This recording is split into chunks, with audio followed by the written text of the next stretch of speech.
Hello students, আমি Nitish sir জ্ঞানজ্যোতি coaching সেন্টারের পক্ষ থেকে তোমাদের প্রত্যেককে জানাই আরো একবার স্বাগত। তো স্টুডেন্টস, আজকে আমি তোমাদের সঙ্গে আলোচনা করব এনইপি 4 ইয়ার আন্ডার গ্র্যাজুয়েট প্রোগ্রামের অধীনস্থ যে সমস্ত ছাত্রছাত্রীরা নর্থ বেঙ্গল ইউনিভার্সিটির আন্ডারে বিভিন্ন কলেজগুলোতে 4th সেমিস্টারে মেজর হিস্ট্রি নিয়ে পড়ছো, তাদের জন্য কিন্তু আজকে মেজর 6 এর অতি গুরুত্বপূর্ণ একটা টপিক, সেটা হচ্ছে সুলতানা রাজিয়া নিয়ে আলোচনা করব। ক্লাসটি শুরু করার পূর্বে তোমাদেরকে বলে রাখি, যারা এখনো চ্যানেলটিকে সাবস্ক্রাইব করনি আমাদের, তারা অবশ্যই চ্যানেলটিকে সাবস্ক্রাইব করে পাশে থাকা বেল আইকন অল প্রেস করে দাও, যাতে নেক্সট টাইম থেকে কোনো ভিডিও আপলোড করলে তার নোটিফিকেশন সবার আগে তোমার কাছে পৌঁছে যেতে পারে। এছাড়া তোমরা যারা ভাবছো যে অনলাইনে আমাদের সেন্টারে জয়েন করবা, তারা অবশ্যই যোগাযোগ করো আমাদের অফিসিয়াল নাম্বার 6295916282 এবং 7076398606 নাম্বারে। তোমাদের টোটাল কোর্স ফি দাঁড়াচ্ছে শুধুমাত্র 1199 টাকা। এর বিনিময়ে তোমরা 6টা সাবজেক্টের পুরো প্যাকেজিং নোটস থেকে শুরু করে recorded class, live class, each and everything পেয়ে যাচ্ছ শুধুমাত্র 1199 রুপিসের বিনিময়ে। তো দেরি কিসের, আজই যোগাযোগ করো আমাদের নম্বরে এবং যুক্ত হয়ে যেতে পারো আমাদের জ্ঞানজ্যোতি কোচিং সেন্টারে।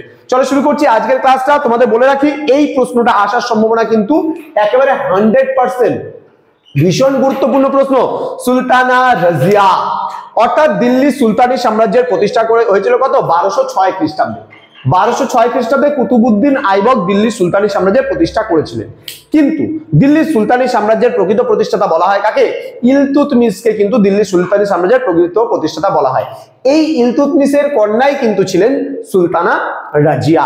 আবারও বলছি, 1206 খ্রিস্টাব্দে তোমার হচ্ছে কুতুবউদ্দিন আইবক দিল্লিতে সুলতানি সাম্রাজ্যের প্রতিষ্ঠা করেছিল। এবার এই কুতুবউদ্দিন আইবকের পর দিল্লি সুলতানি সাম্রাজ্যে যে রাজা হয়েছিলেন তার নাম ছিল ইলতুৎমিশ, যাকে সুলতানি সাম্রাজ্যের প্রকৃত প্রতিষ্ঠাতা বলা হয়। এইবার এই ইলতুৎমিশের পরবর্তীকালে ইলতুৎমিশের কন্যা তোমার হচ্ছে সুলতানা রাজিয়া, যিনি সিংহাসনে বসেছিলেন। ঠিক আছে, তো একমাত্র দিল্লি সুলতানি সাম্রাজ্যের ইতিহাসে, পুরো সুলতানি সাম্রাজ্যের ইতিহাসে যদি আমরা দেখি, একমাত্র নারী সুলতান ছিলেন কিন্তু সুলতানা রাজিয়া। ঠিক আছে, যথেষ্ট যোগ্যতা সম্পন্ন হলেও কিন্তু তিনি যথেষ্ট যে ক্ষমতা, সেই ক্ষমতা কিন্তু ভোগ করতে পারেননি। তার কারণ মুসলিম সাম্রাজ্যে যথেষ্ট আমির অমরাহ যারা ছিল এবং উলেমা যারা ছিল, তারা কিন্তু কখনোই চায়নি যে দিল্লি সুলতানি সাম্রাজ্যের সিংহাসনে একজন নারী হয়ে কখনোই রাজকার্য বা শাসন কার্য চালান। নারীকে ছোট বলে মনে করা হয়েছিল, যার জন্যই কিন্তু দিল্লি সুলতানি সাম্রাজ্যের, যদি আমরা বলি একজন ক্ষমতা সম্পন্ন ব্যক্তিত্ব, তাহলে কিন্তু আমরা সুলতান রাজিয়ার কথা বলতেই পারি। তো সুলতানা রাজিয়া এতটা দক্ষতা থাকা সত্ত্বেও কিন্তু তিনি কিন্তু সেইভাবে নিজের যে ক্ষমতা, সেই ক্ষমতা কিন্তু প্রতিষ্ঠিত করতে পারেননি। তো কি করতো তিনি প্রকাশ্য দরবারে বসে রাজকার্য পরিচালনা করতে যেমন একজন রাজা করে, ঠিক একইভাবে কিন্তু তোমার হচ্ছে সুলতানা রাজিয়া কিন্তু প্রকাশ্য সিংহাসনে বসে সকলের সামনে সমানভাবে কিন্তু তিনি তার শাসন কার্য কিন্তু চালিয়ে গেছেন। হ্যাঁ, তারপরে কি বলেছেন, তিনি আরো করতো কি, হাতির পিঠে চড়ে কিন্তু নিজস্ব রাজ্যটাকে পরিভ্রমণ করতেন। তারপরে পুরুষের পোশাক পরে ঘোড়ায় চড়ে কিন্তু যুদ্ধ করতেন। ঠিক আছে, এই সমস্ত কাজগুলো কিন্তু ছিলেন। কিন্তু এতগুলো কাজ করা সত্ত্বেও তার একমাত্র অপরাধ ছিল, তিনি নারী কেন? একমাত্র এই কারণেই তিনি অপ্রতিহত ক্ষমতা কিন্তু প্রতিষ্ঠিত করতে পারেননি। সব সময় তার এগেইনস্টে চক্রান্ত হয়েছে, আমরা দেখেছি সেটা। তারপরে কি বলছে,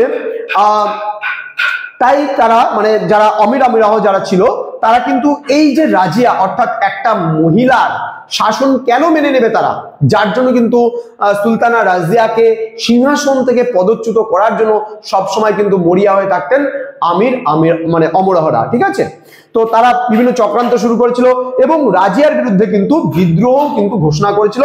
শেষ পর্যন্ত 1240 খ্রিস্টাব্দে 1240 অর্থাৎ 1226-এ মোস্ট প্রবাবলি দেখে নিচ্ছি, 1236 থেকে শুরু করে 1240 খ্রিস্টাব্দ, মাত্র 4 বছর তিনি কিন্তু শাসন কার্যটা চালিয়ে গেছেন। বেশি দিন তিনি রাজকার্য কিন্তু করতে পারেননি। তো 1240 খ্রিস্টাব্দে তিনি সিংহাসনচ্যুত হয়েছিলেন।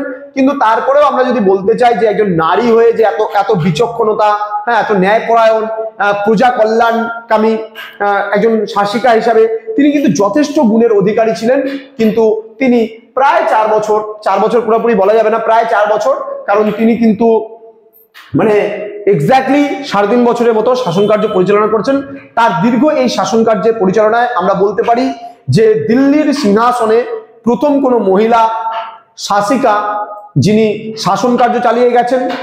তো এবার হচ্ছে তাছাড়া আমরা বলতে পারি উলেমাদের সমর্থন ছাড়া দিল্লির সুলতানি সাম্রাজ্যে একটা বিষয় ছিল যে উলেমাদের সমর্থন নিয়ে বা অনুমতি নিয়ে তবে দিল্লির রাজকার্য শাসন করার অনুমতি পেত, কিন্তু একমাত্র বিনা অনুমতিতে কিন্তু রাজিয়াই কিন্তু সেই উলেমাদের সমর্থন ছাড়াই কিন্তু রাজকার্য সম্পাদন করেছেন। তো যাই হোক, পরবর্তীকালে একমাত্র আমির অমরাহ যারা ছিল তারা একমাত্র চক্রান্ত করার কারণে রাজিয়া তার শাসন কার্য পরিচালনা করতে ব্যর্থ হয় এবং দিল্লির সুলতানি সাম্রাজ্য কিন্তু তারপরে অন্যজনের হাতে কিন্তু অন্য কোনো সুলতানি মানে শাসকের হাতে কিন্তু পদার্পণ হয়েছিল।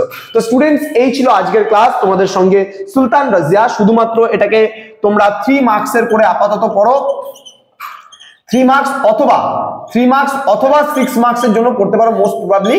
এর বেশি কিন্তু তোমাদের এটা 12 মার্কসের কোনোদিনও আসবে না। তোমাদের হয় 3 মার্কসের জন্য, না হলে 6 মার্কসের জন্য সুলতান রাজিয়াটা খুব ভালো করে তোমরা পড়বে। তো স্টুডেন্টস, তোমাদের সঙ্গে দেখা হচ্ছে খুব তাড়াতাড়ি নতুন একটা ভিডিও নিয়ে। তোমরা প্রত্যেকে ভালো থেকো, সুস্থ থেকো। Thank you so much, thanks for watching after all, thank you.